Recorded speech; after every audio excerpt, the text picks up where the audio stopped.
धन्यवाद धन्यवाद। परमपिता परमेश्वर, हम आपका हृदय से धन्यवाद करते हैं क्योंकि आप धन्यवाद के योग्य हैं और आपने हमें अपना पवित्र आत्मा दिया है केवल इसलिए कि हम वो बातें जाने जो आपने हमारे लिए रखी हैं। हे पिता परमेश्वर, आपने हमें पवित्र आत्मा के द्वारा वो आत्मिक रोशनी दी है, हमें वो आंखें दी हैं और वो कान दिए हैं कि हम आपकी आवाज़ को भी सुन सकते हैं और आपकी बातों को जो आपने अपने वचन में सब छिपा के रखी हैं वो देख सकते हैं, समझ सकते हैं।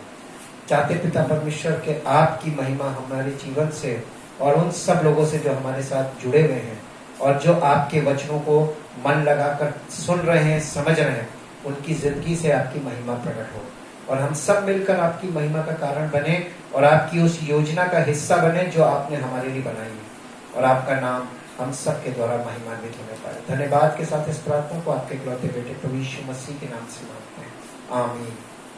परमेश्वर का धन्यवाद करते हैं क्योंकि परमेश्वर धन्यवाद के लायक है और आज से हम एक सीरीज शुरू कर रहे हैं और इस सीरीज का नाम है फोर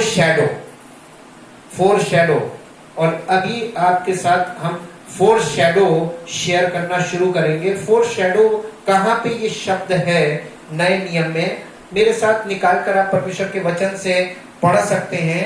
वो आपको मिलेगा इब्रानियों की पत्री, the book of Hebrew. Board पे मैंने लिखा हुआ है इब्रानियों की पत्री, the book of Hebrew, chapter 10 verse 1, 10 अध्याय का पहला पद और 10 अध्याय के पहले पद में इस प्रकार से लिखा हुआ है। मैं आपके साथ पढ़ूंगा ताकि आप उसको सुने और फिर आप पढ़ें और पढ़ के समझें। सिद्ध बलिदान है ऊपर हेडिंग, उसमें लिखा हुआ क्योंकि व्यवस्था जिसमें आने वाली अच्छी अच्छी वस्तुओं का प्रतिबिंब है पर उनका असली स्वरूप नहीं। यहाँ पर हम इंग्लिश में जब जाके पढ़ते हैं तो इंग्लिश में लिखा हुआ है कि व्यवस्था में एक चीज छिपी हुई थी, एक स्वरूप छिपा हुआ था लेकिन उसका असली रूप नहीं था। इसका मतलब वो जो छिपा हुआ था वो शैडो थी। For since the law has merely a rude outline, English में है foreshadowing of the good things to come, यानी आने वाली बातों की परछाई। और इस तरीके से आज हम आपको गाइड करेंगे कि पुराना नियम परछाई था नए नियम की के बारे में, जो नए नियम में होने वाला था उसकी परछाई पुराने नियम में थी। The four shadow is in the Old Testament which is going to reveal in the New Testament. The New Testament contained in the Old Testament and the Old Testament explained in the New Testament. ये formula आप पकड़ लीजिए और इस फॉर्मूले के हिसाब से हम चलेंगे तो आपको दूध का दूध और पानी का पानी होता दिखाई देगा और आपका माइंड बिल्कुल क्लियर हो जाएगा। ये पुस्तक जो अभी तक आपके लिए उलझी हुई पुस्तक थी, ये पुस्तक आपके माइंड में सुलझने लगेगी। सबसे पहले इसके सुलझने के कुछ फॉर्मूले आपके साथ शेयर करेंगे कि ये पुस्तक सुलझती कब है और कैसे है। First, to make up your mind to how to read and study the word of God. परमेश्वर के वचन को कैसे पढ़ें और कैसे उसका अध्ययन करें, इसके लिए आपको शुरुआत करनी पड़ेगी और वो शुरुआत है पहला कुरिन्थियों की वर्ड्स इज पहला कुरिन्थियों 15 अध्याय। बोर्ड पे लिखा हुआ है पहला कुरिन्थियों उसका 15 अध्याय और 15 अध्याय का 46 पद हम पढ़ेंगे। 15 अध्याय उसका 46 पद और 46 पद में लिखा हुआ है परंतु पहले आत्मिक ना था पर स्वाभाविक था, इसके बाद आत्मिक हुआ। पहले आत्मिक ना था, तो पुराना नियम स्वाभाविक है और नया नियम आत्मिक है। तो जो पहले स्वाभाविक था वो आत्मिक हुआ, इसीलिए लिखा गया है the new testament contained in the old testament and the old testament explained in the new testament. किसने इसको पूरा किया? उत्पत्ति से लेके मलाकी तक भविष्यवक्ताओं की पुस्तक भी है इसमें, भजन की पुस्तक भी है इसमें, हिस्ट्री बुक्स भी है इसमें, पोइट्री बुक्स भी है इसमें और इसमें व्यवस्था की किताबें भी हैं। लेकिन इन सब चीजों में कुछ छिपा हुआ था जो जब वो प्रकट हुआ तो किसी ने उसे एक्सेप्ट नहीं किया क्योंकि किसी को समझ में ही नहीं आ रहा था कि ये कौन है, कहां से आया।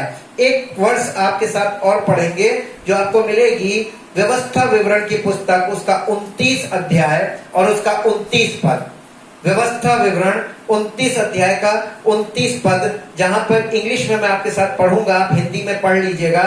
The secret things belong unto the Lord our God. गुप्त बातें हमारे परमेश्वर, प्रभु परमेश्वर के वश में है। The secret things belong unto the Lord our God, but the things which are revealed belong to us and to our children forever, that we may do all of the words of this law। जो बातें हमारे जीवन में प्रकट की गई हैं वो हमारे और हमारे वंश के वश में है। पवित्र आत्मा के द्वारा उसने सब बातों को, नए नियम में आके उसने सब बातों को प्रकट कर दिया और उसे प्रकट करने के लिए ही उसने पवित्र आत्मा दिया। और इसीलिए नए नियम में लिखा हुआ है कि पहला कुरिन्थियों उसका 2 अध्याय, पहला कुरिन्थियों का 2 अध्याय में आएंगे और 2 अध्याय में मैं अभी आपके साथ बेस तैयार कर रहा हूं ताकि आप इन बातों को जो अभी तक आपको समझ में नहीं आ रही हैं उन्हें आपके समझने के लिए आपका माइंड प्रिपेयर हो कि किस नजरिए से आपको स्टडी करनी है। 2 अध्याय के 12 पद में लिखा हुआ, परंतु हमने संसार की आत्मा नहीं परंतु वो आत्मा पाया है जो परमेश्वर की ओर से है कि हम उन बातों को जाने जो परमेश्वर ने हमें दी है, जिनको हम मनुष्यों के ज्ञान की सिखाई हुई बातों में नहीं परंतु आत्मा की सिखाई हुई बातों में आत्मिक बातों से मिला मिलाकर सुनाते हैं। परंतु शारीरिक मनुष्य परमेश्वर की आत्मा की बातें ग्रहण नहीं करता, क्योंकि उसकी दृष्टि में मूर्खता की बातें हैं और ना वो उन्हें जान सकता है, क्योंकि उनकी जांच आत्मिक रीति से होती है। आत्मिक जन सब कुछ जांचता है, परंतु वो आप किसी से जांचा नहीं जाता। हमको जो आत्मिक व्यक्ति उसकी पहचान है कि वो इंक्वायरी करता है, इन्वेस्टिगेट करता है, एग्जामिन करता है, डिसर्न करता है ये जानकारी। और ये कैसे करता है? बिना पवित्र आत्मा के आप ये नहीं कर सकते।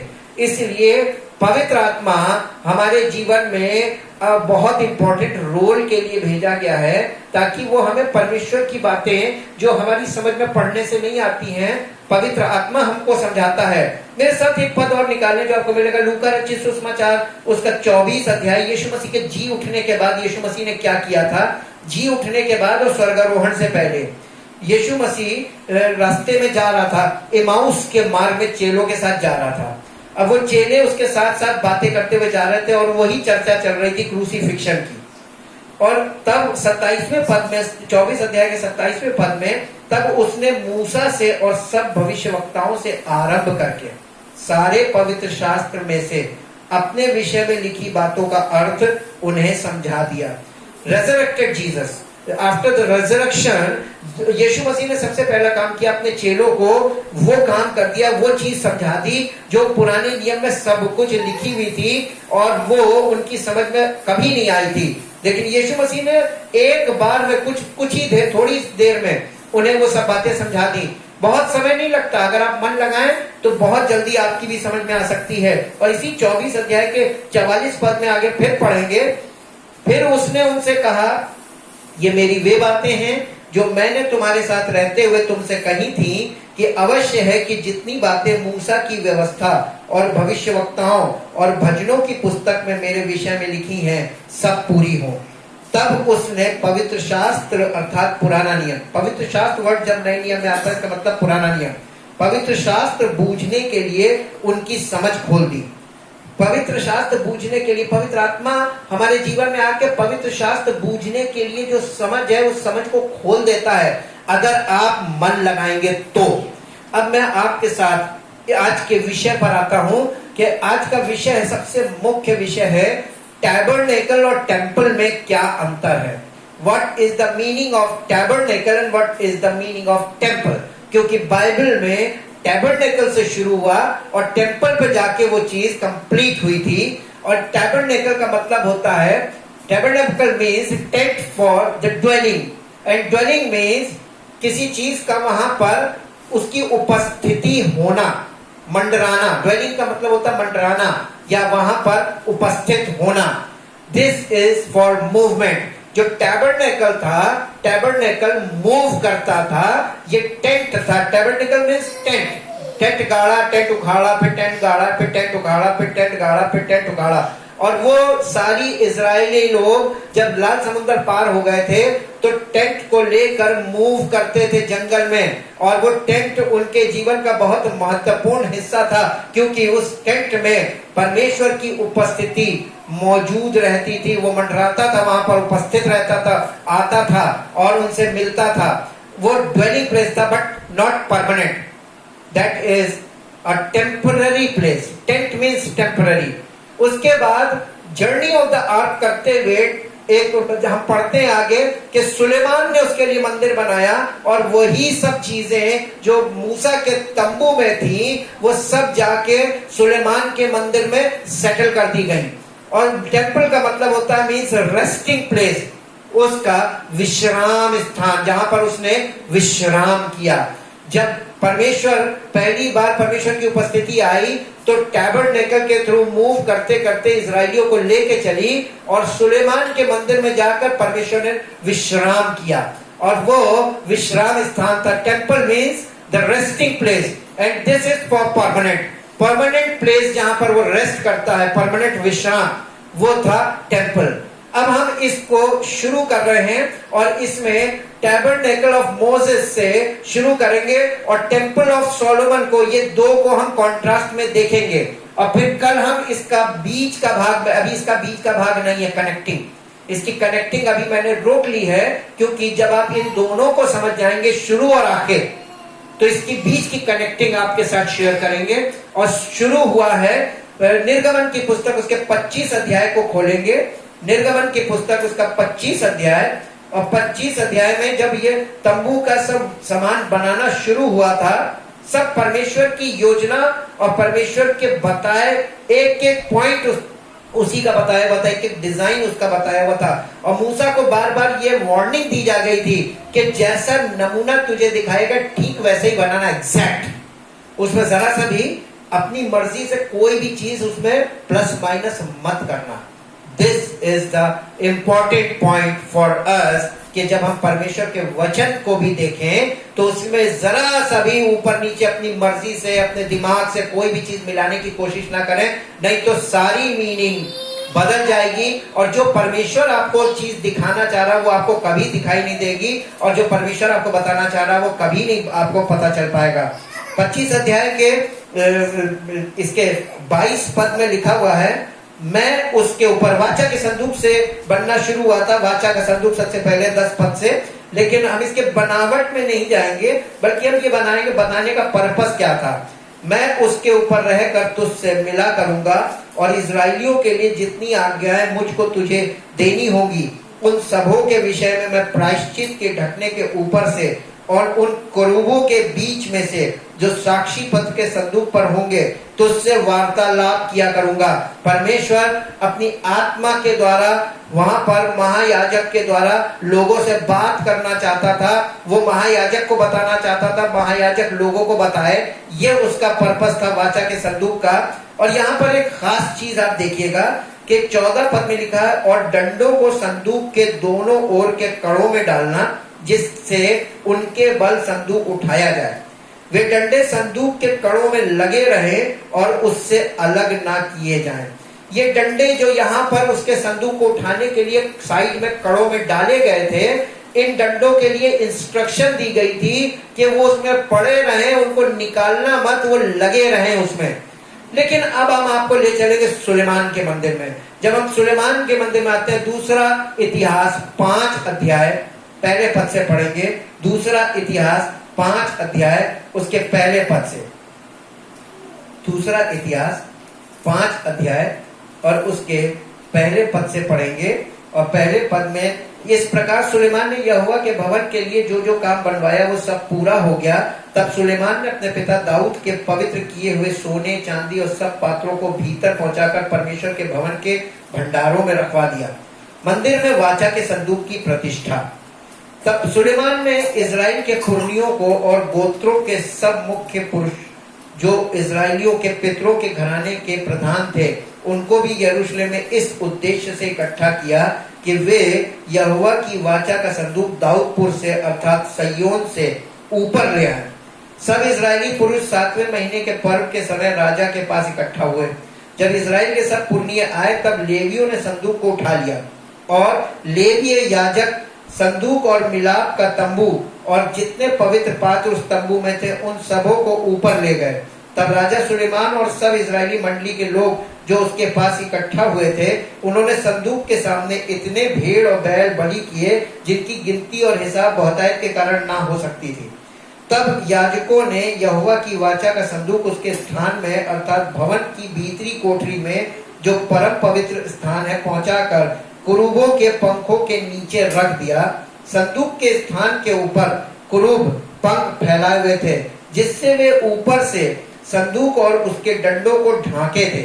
डंडे इतने लंबे थे कि उनके सिरे संदूक से निकले हुए भीतरी कोठरी के सामने देख पड़ते थे, परंतु बाहर से वे दिखाई ना पड़ते थे।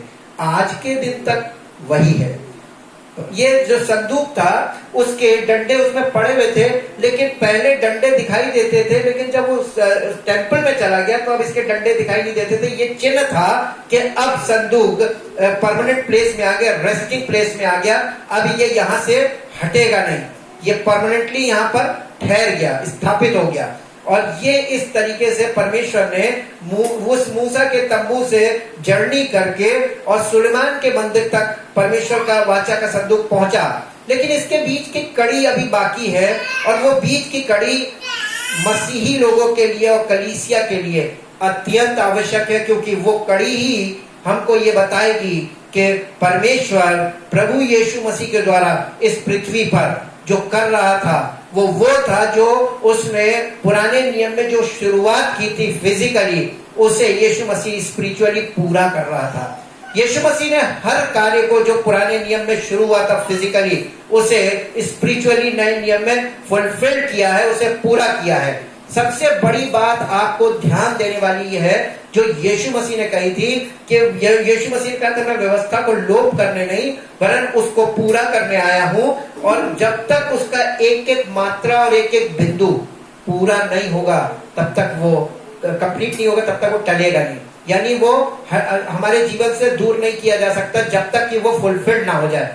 और उसने एक एक मात्रा और एक एक बिंदु को पूरा किया, और जो उसने पूरा किया वो स्पिरिचुअली किया, लेकिन शुरू हुआ था फिजिकली। हम परमेश्वर का धन्यवाद करते हैं, ह्यूमन रेस जो स्पिरिचुअल फिजिकली शुरू हुई थी उसको उसने स्पिरिचुअल जाके चेंज किया ताकि स्पिरिचुअल रेस हमारे जीवन में शुरू हो, हम आत्मिक मनुष्य बने। पर प्रभु यीशु मसीह ने हमें पवित्र आत्मा इसलिए दिया ताकि हम आत्मिक बन जाएं। जो काम हम फिजिकली करते थे वो हम स्पिरिचुअली करें। जो टेंपल में जो फिजिकल वर्शिप सिस्टम था उसको यीशु मसीह ने स्पिरिचुअल वर्शिप सिस्टम में कन्वर्ट किया। यीशु मसीह ने हर उस कार्य को जो फिजिकल होता था उसे स्पिरिचुअल किया, ताकि हम जो आज हम हैं तो फिजिकल, लेकिन जो काम हम करते हैं वो हम पवित्र आत्मा के द्वारा जब करते हैं तो वो स्पिरिचुअल कहलाता है। इसीलिए तो उसने हमें पवित्र आत्मा दिया है। और हम आपको ये बताना चाहते हैं कि हमारा पुनरुत्थान भी इसी से प्रकट होगा कि जब हम फिजिकल से स्पिरिचुअल में कन्वर्ट हो जाते हैं, और तब हम वो काम जो फिजिकली करते थे, बॉडी से करते थे, अब वो हम परमेश्वर की आत्मा के द्वारा करते हैं, स्पिरिचुअली करते हैं।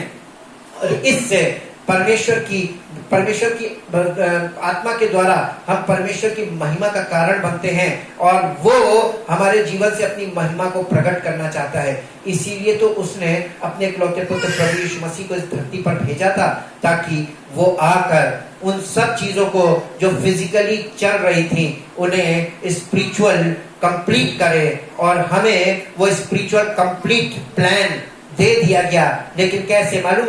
उसने अपनी आत्मा के द्वारा लिखा। जो बातें आंखों ने देखी नहीं, कानों ने सुनी नहीं, और मनुष्य के चित्त में कभी नहीं आई, वे हैं जो परमेश्वर ने योजनाएं हमारे लिए बनाई हैं, और उसने उन्हें अपनी आत्मा के द्वारा हम पर प्रकट किया। आज से पवित्र आत्मा आपके जीवन में कुछ प्रकट करने जा रहा है और उसके इस प्रकटीकरण पर ध्यान दीजिएगा। और जब आप प्रकटीकरण पे ध्यान देने लगेंगे तो आपके जीवन में पवित्र आत्मा उस चीज को जो स्पिरिचुअल है उसे फुलफिल करेगा और आप बदल जाएंगे और एक नए इंसान बन जाएंगे, स्पिरिचुअल व्यक्ति बन जाएंगे। नई सृष्टि जिसको बोला गया है, जो कोई मसीह में है वो नई सृष्टि है। इब्रानियों की पत्री 9 अध्याय में ऊपर हेडिंग है पार्थिव तंबू में सेवा। उस पहली वाचा में भी सेवा के नियम थे और ऐसा पवित्र स्थान था जो इस जगत का था, क्योंकि एक तंबू बनाया गया। पहले तंबू में दीवट और मेज और भेंट की रोटियां थी और वो पवित्र स्थान कहलाता है। दूसरा पर्दे के पीछे वो तंबू था जो परम पवित्र स्थान कहलाता है। उसमें सोने की धूपदानी और चारों ओर से सोने से मढ़ा हुआ वाचा का संदूक और इसमें मन्ना से भरा हुआ सोने का मर्तबान और हारून की छड़ी जिसमें फूल फल आ गए थे और वाचा की पट्टियां थी। उसके ऊपर दोनों तेजोमय कुरूप थे जो प्रायश्चित के ढकने पर छाया किए हुए थे। इनका एक एक करके वर्णन करने का अभी अवसर नहीं। ये वस्तुएं इस रीति से तैयार हो चुकी, उस पहले तंबू में याजक हर समय प्रवेश करके सेवा के कार्य संपन्न करते, पर दूसरे में केवल महायाजक वर्ष भर में एक ही बार जाता है और बिना लहू लिए नहीं जाता, जिसे वो अपने लिए और लोगों की भूल चूक के लिए चढ़ाता है। इससे पवित्र आत्मा यही दिखाता है कि जब तक पहला तंबू खड़ा है तब तक पवित्र स्थान का मार्ग प्रकट नहीं हुआ। जब पवित्र आत्मा आपको कुछ दिखाने जा रहा है, इसीलिए हमने इस सीरीज को शुरू किया है ताकि पवित्र आत्मा जो हमको दिखा रहा है वो सब लोग देखें और पवित्र आत्मा सबको दिखाना मांगता है। ये तंबू वर्तमान समय के लिए एक दृष्टांत है, आज हमारे और आपके लिए एक एग्जाम्पल है। आप इस एग्जाम्पल से उस सच्चाई को जान सकते हैं जो प्रभु यीशु मसीह के द्वारा हमारे लिए पूरी की गई है। उसने उस कार्य को पूर्ण कर दिया और उसने कहा फिनिश्ड, इट इज फिनिश्ड, ये पूरा हुआ। और अब हमको उस पूरे हुए काम का हिस्सा बनाया गया है। कितनी अजीब बात है कि परमेश्वर ने हमें कुछ करने को नहीं किया, हमें कोई करने को काम नहीं दिया, बल्कि उसने सब काम पूर्ण करके हमको बुलाया ताकि हम उसका हिस्सा बने, उस पूर्ण कार्य का जो उसने हमारे और आपके लिए पूरा किया है। और इसीलिए क्योंकि इसमें आगे लिखा हुआ है कि वर्तमान समय के लिए एक दृष्टांत है जिसमें ऐसी भेंट और बलिदान चढ़ाए जाते हैं जिनसे आराधना करने वालों के विवेक सिद्ध नहीं हो सकते, क्योंकि वे केवल खाने पीने की वस्तु और भांति भांति की स्नान विधि के आधार पर शारीरिक नियम हैं जो सुधार के समय तक के लिए नियुक्त किए गए हैं। इसके बाद यीशु मसीह के लहू की सामर्थ आ जाती है। आप घर में पढ़िए और आप पढ़िए और इतनी बातों में जो हमने आपको बताई, अगर आपको कोई चीज नहीं समझ में आती है, कुछ आपके अंदर सवाल उठते हैं, तो आप हमको कॉल कर सकते हैं, आप अपना सवाल कर सकते हैं, ताकि पवित्र आत्मा की सहायता से मैं आपकी सहायता करूं और जवाब दूं, ताकि आपकी अंडरस्टैंडिंग और क्लियर हो और आप कल जब हम अगले विषय में इसमें आगे बढ़ेंगे उसके लिए आप तैयार हो सके। परमेश्वर आपको इन सब बातों को समझने की सामर्थ्य दे अपनी पवित्र आत्मा के द्वारा, लेकिन आपको मन लगाना पड़ेगा। जब आप इन बातों को मन लगाकर देखेंगे तो पवित्र आत्मा आपके जीवन में क्लैरिटी खोलने लगेगा, आपकी बुद्धि को खोलने लगेगा, आपकी अंडरस्टैंडिंग को खोलने लगेगा और आपको ये बातें समझ में आए, क्योंकि ये बातें बहुत कठिन नहीं है। परमेश्वर ने जो कुछ किया है सब कुछ लिखित है और सब